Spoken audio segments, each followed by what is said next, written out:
ನಮಸ್ಕಾರ ಎಲ್ಲ ಕನ್ನಡದ ಕ್ರಿಕೆಟ್ ಕಣ್ಮಣಿಗಳಿಗೆ ಸ್ವಾಗತ. ನಿನ್ನೆ RCBಗೆ GT ಸರಿಯಾಗಿ ಶಾಕ್ ಕೊಟ್ಟಿದ್ದಾರೆ. ನಮ್ಮ RCB first match home game first ಮ್ಯಾಚೇ ಸೋಲ್ಕೊಂಡು ಶುರು ಮಾಡ್ತಿರೋದು. 2022ರಿಂದ 25ರವರೆಗೆ 22, 23, 24 3 ವರ್ಷವೂ ಹೋಮ್ ಗೇಮಲ್ಲಿ ಫಸ್ಟ್ ಮ್ಯಾಚಸ್ಸು ಗೆದ್ಕೊಂಡು ಶುರು ಮಾಡಿದರು. ಬಟ್ ಈ ವರ್ಷ ಫಸ್ಟ್ ಗೇಮ್ನೇ ಸೋತಿದ್ದಾರೆ. ನಿನ್ನೆ ಅಂತೂ RCB ಹಾಟ್ ಫೇವ್ರೇಟ್ ಆಗಿತ್ತು, ಬಟ್ ಅವ್ರಿಗೆ ಶಾಕ್ ಕೊಟ್ಟಿದ್ದು ಗುಜರಾತ್ ಟೈಟನ್ಸು. ಇನ್ನು ನಮ್ಮ ಸಿರಾಜ್ ಅಣ್ಣ 7 ವರ್ಷದಿಂದ RCBಲಿದ್ದರು. ಅದರಲ್ಲಿ 4-5 ವರ್ಷ ಚಿನ್ನಸ್ವಾಮಿಲೇ ಆಡಿದ್ರು.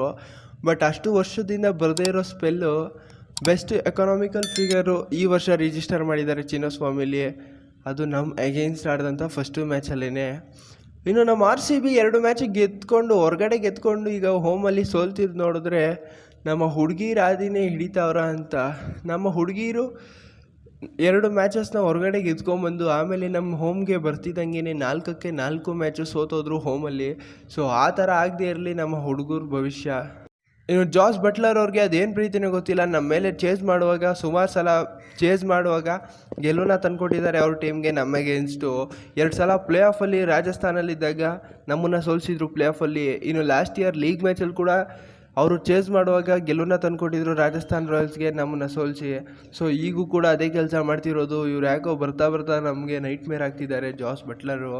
ಸರಿ, ಹಾಗಿದ್ರೆ ಬನ್ನಿ ನಿನ್ನೆ ಮ್ಯಾಚಲ್ಲಿ ಏನೇನಾಯಿತು ಅಂತ ರೀಕ್ಯಾಪ್ ಮಾಡ್ಕೊಂಬರೋಣ ಬೇಗ. ಟಾಸು ಕ್ರೂಷಿಯಲ್ ಫ್ಯಾಕ್ಟರ್ ಆಯಿತು ನಿನ್ನೆ. ಎಂತಕ್ಕಂದರೆ ಬೆಳಗ್ಗೆನೇ ಹೇಳಿದ್ದೆ ಇನಿಷಿಯಲಿ ಫಾಸ್ಟ್ ಬೌಲರ್ಸ್ಗೆ ಹೆಲ್ಪ್ ಇರುತ್ತೆ ಅಂತ. ಸೊ ಗಿಲ್ಲೋರು ಟಾಸ್ ಗೆಲ್ತಿದ್ದಂಗೆ ಬೌಲಿಂಗ್ನ ಆಯ್ಕೆ ಮಾಡ್ಕೊಂಡಿದ್ದು. ಹಾಗೇ ಅವರ ಬೌಲರ್ಸು ಪವರ್ ಪ್ಲೇಲೇ ಒಳ್ಳೊಳ್ಳೆ ವಿಕೆಟ್ನ ಎತ್ಕೊಟ್ಟಿದ್ದು. ಪವರ್ ಪ್ಲೇಲೇ ನಾವು 3 ವಿಕೆಟ್ ಕಳ್ಕೊಂಡು ಇನ್ನು 6.2 ಆಲ್ರೆಡಿ 4 ವಿಕೆಟ್ ಹೋಯಿತು. ಅದು main wickets, big wickets. Kohli ಅವರು, Salt, Rajat Patidar, Devdutt Padikkal. Initially fast ಬೌಲರ್ಗಳಿಗೆ ಹೆಲ್ಪ್ ಇರೋದ್ರಿಂದ ಅಂದ್ಕೊಂಡಂಗೆ ಸ್ಟಾರ್ಟ್ ಆಗಲಿಲ್ಲ ಪವರ್ ಪ್ಲೇಲಿ ನಮ್ಮ RCBಗೆ.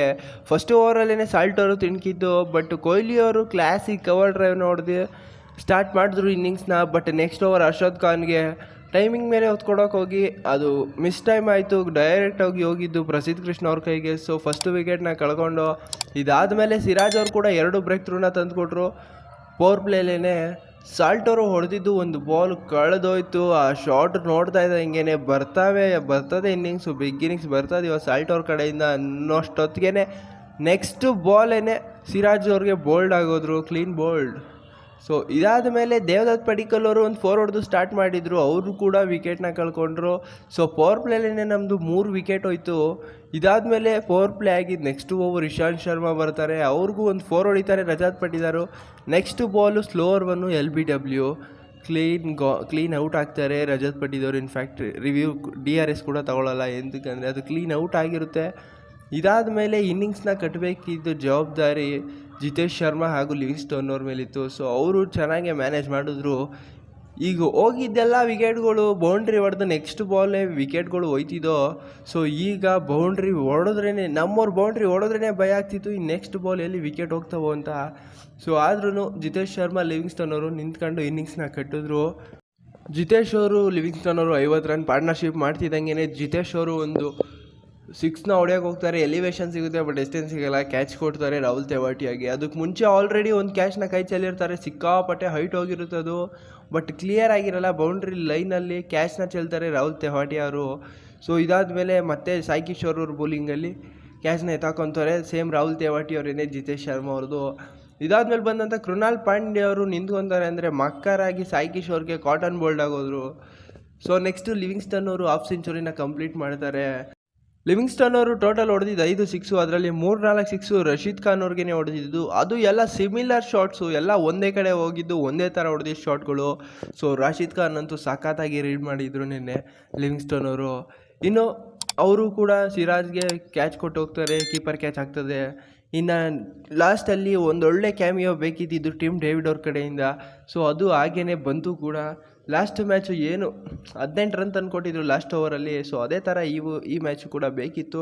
ಹಾಗೆಯೇ ಹೊಡೆದ್ರು ಪ್ರಸಿದ್ಧ ಕೃಷ್ಣ ಅವರ ಲಾಸ್ಟ್ ಓವರಲ್ಲಿ.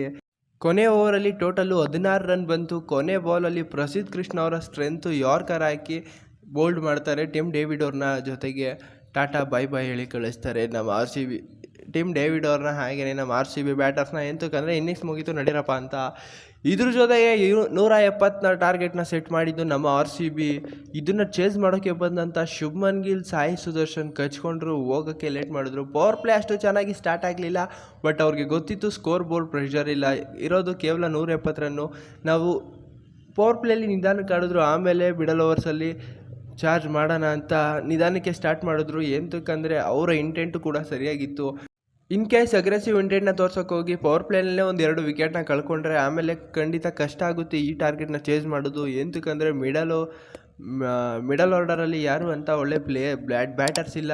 ಸೊ ಅದಕ್ಕೋಸ್ಕರ ನಾವೇ ನಿಂತಾಡಬೇಕು ಅಂತ ಗಿಲ್ಲು, ಸಾಯಿ ಸುದರ್ಶನ್ ಅವ್ರು ಆಡಿದ್ದು. Sai Sudarshan mister consistent, the underrated player ಅವರು. ಸೊ ಅವ್ರ ಬಗ್ಗೆ ಸಿಕ್ಕಾಪಟ್ಟೆ ಅಭಿಮಾನ ಇದೆ. ಎಂತಕ್ಕಂದರೆ ಪ್ರತಿ ಮ್ಯಾಚ್ ಕೂಡ ಸಖತ್ತಾಗಿ ಆಡ್ತಾರೆ. ಇನ್ಫ್ಯಾಕ್ಟ್ ಅವರು IPL ಹಿಸ್ಟ್ರೀಲಿ ಸಿಂಗಲ್ ಡಿಜಿಟ್ಗೆ ಒಂದೇ ಸಲ ಔಟ್ ಆಗಿರೋದು, ಅದು ನಮ್ಮ RCB ಮೇಲೆ ಲಾಸ್ಟ್ ಇಯರ್ ಆಡಿದಾಗ ಚಿನ್ನಸ್ವಾಮಿಲಿ. ಸೊ ಅದು ಬಿಟ್ಟರೆ ಯಾವುದೇ ಒಂದು ಸಿಂಗಲ್ ಡಿಜಿಟಲ್ಲಿ ಔಟ್ ಆಗಿಲ್ಲ. ಎಲ್ಲ 20 to 30, 30 to 40 ಈ ನಂಬರ್ಸಲ್ಲೇ ಜಾಸ್ತಿ ಇರೋದು ಅವರ ಇನ್ನಿಂಗ್ಸ್ಗಳು. ಸೊ ಇವರಂತೂ ರೆಸ್ಪೆಕ್ಟ್ ಆನ್ ಮಾಡ್ತಾರೆ ಖಂಡಿತ. ನಮಗೆ ಪವರ್ ಪ್ಲೇ ಚೆನ್ನಾಗೇ ಆಯಿತು, ಬಟ್ ಇನ್ನೊಂದು ವಿಕೆಟು ಬೇಕಿತ್ತು. ಹೋಗಿದ್ದು ಕೇವಲ 1 ವಿಕೆಟು ಪವರ್ ಪ್ಲೇಲಿ, ಅದು ಶುಭ್ಮನ್ ಗಿಲ್ ಅವ್ರದ್ದು. ಸೊ ಇನ್ನೊಂದು ಏನಾದರೂ ವಿಕೆಟ್ ಸಾಯಿ ಸುದರ್ಶನ್ ಏನಾದರೂ ನಾವು ಎತ್ಕೊಂಡಿದ್ರೆ ಖಂಡಿತ ನಾವು ಫುಲ್ ಬ್ಯಾಕ್ ಮಾಡ್ಬೋದಿತ್ತು ಗೇಮ್ನ. ಬಟ್ ಇದಾದಮೇಲೆ ಬಂದಂಥ ಜಾಸ್ ಬಟ್ಲರ್ ಅವರು ಕಚ್ಕೊಂಡಿದ್ದು. ಇನ್ಫ್ಯಾಕ್ಟ್ ಬಿದ್ದಿದೆ 2 ವಿಕೆಟು. ಜಾಶ್ ಹೆಜಲ್ವುಡ್ ಅವರು ಆಮೇಲೆ ಬಂದು ಸಾಯಿ ಸುದರ್ಶನ್ ಅವ್ರನ್ನ 49ನಲ್ಲಿದ್ದಾಗ ಔಟ್ ಮಾಡಿದ್ದು. ಅದಕ್ಕೂ ಮುಂಚೆ ಪವರ್ ಪ್ಲೇಲಿ ಸಿಮಿಲರ್ ಶಾಟ್ನ ಹೊಡೆದು ಸಕ್ಸಸ್ ಆಗಿದ್ದರು ಸಾಯಿ ಸುದರ್ಶನ್ ಅವರು. ಬಟ್ ಆ ಟೈಮು ಎಡ್ಜಾಗಿ ಕ್ಯಾಚ್ ಹೋಗುತ್ತೆ, ಕೀಪರ್ ಕ್ಯಾಚು ಸಖತ್ತಾಗಿ ಹಿಡಿದ್ರು ಜಿತೇಶ್ ಶರ್ಮಾ ಅವರು. ಸೊ ಇದಾದಮೇಲೆ ಜಾಸ್ ಬಟ್ಲರು ಹಾಗೆಯೇ ಶೆಫನ್ ರದರ್ಫೋರ್ಡ್ ಇವರಿಬ್ಬರು ಕಚ್ಕೊಂಡು ಆಡಿದ್ದು ಗೇಮ್ನ ಫಿನಿಷ್ ಮಾಡಿದ್ರು. ನಮ್ಮ RCB ಸೋಲೋದಕ್ಕೆ ಕಾರಣ ಏನು ಅಂದರೆ ನನ್ನ ಪ್ರಕಾರ RCB ಟಾಸ್ ಸೋಲ್ತು. ಇದಾದಮೇಲೆ ಬಂದು ಟಾಸು ಕ್ರೂಷಿಯಲ್ ಫ್ಯಾಕ್ಟರ್ ಆಯಿತು. ಬಟ್ ನಮ್ಮ RCB ಬ್ಯಾಟರ್ಸು ಇನಿಷಿಯಲಿ ಫಾಸ್ಟ್ ಬೌಲರ್ಸ್ಗೆ ಹೆಲ್ಪ್ ಇದೆ ಅಂತ ಗೊತ್ತಾದ ಮೇಲೂ ಅಟ್ಲೀಸ್ಟ್ 1-2 ವಿಕೆಟ್ ಹೋದ್ಮೇಲೂ ಯಾರೂ ನಿಂತ್ಕೊಂಡು ಆಡಲಿಲ್ಲ. ಫಾಸ್ಟ್ ಬೌಲರ್ಸ್ಗೆ ಹೆಲ್ಪ್ ಇರುವಾಗ ಅಟ್ಲೀಸ್ಟ್ ಅದನ್ನು ಟ್ಯಾಕಲ್ ಮಾಡಿ ಅದಾದಮೇಲೆ ಬೀಸಾಡೋಣ, ಇನ್ನಿಂಗ್ಸ್ನ ಬಿಲ್ಡ್ ಮಾಡೋಣ ಅಂತ ಆ ಕೆಲಸನ ಮಾಡಿದ್ದು ಲೇಟ್ ಆಯಿತು. ಜಿತೇಶ್ ಶರ್ಮಾ ಅವರು, ಲಿವಿಂಗ್ಸ್ಟನ್ ಅವರು ಬರಬೇಕಿತ್ತು.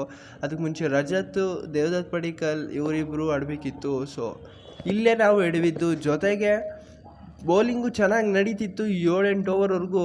ಆಮೇಲೆ ರಸಿಕ್ ಸಲಾಮು 2 ಓವರ್ಗೆ 28 ಕೊಟ್ಟಿದ್ರು 9 ಓವರ್ ಆದಾಗ.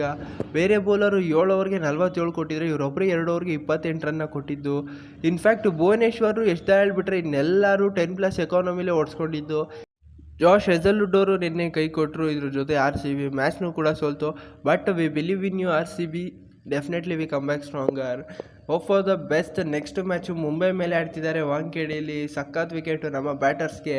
ಸೊ ಅಲ್ಲಿ ಗೆದ್ಕೊಂಬರಲಿ ಅಂತ ಹೇಳ್ತಾ ಈ ವಿಡಿಯೋನ ಇಲ್ಲೇ ಮುಗಿಸ್ತಾ ಇದ್ದೀನಿ. ಸಿಗೋಣ ಗಾಯ್ಸ್ ಮುಂದಿನ ವಿಡಿಯೋದಲ್ಲಿ. ಯಾರಾದರೂ ಚಾನಲ್ ಸಬ್ಸ್ಕ್ರೈಬ್ ಮಾಡಿಲ್ಲ ಅಂದರೆ ಸಬ್ಸ್ಕ್ರೈಬ್ ಮಾಡ್ಕೊಂಬಿಡಿ.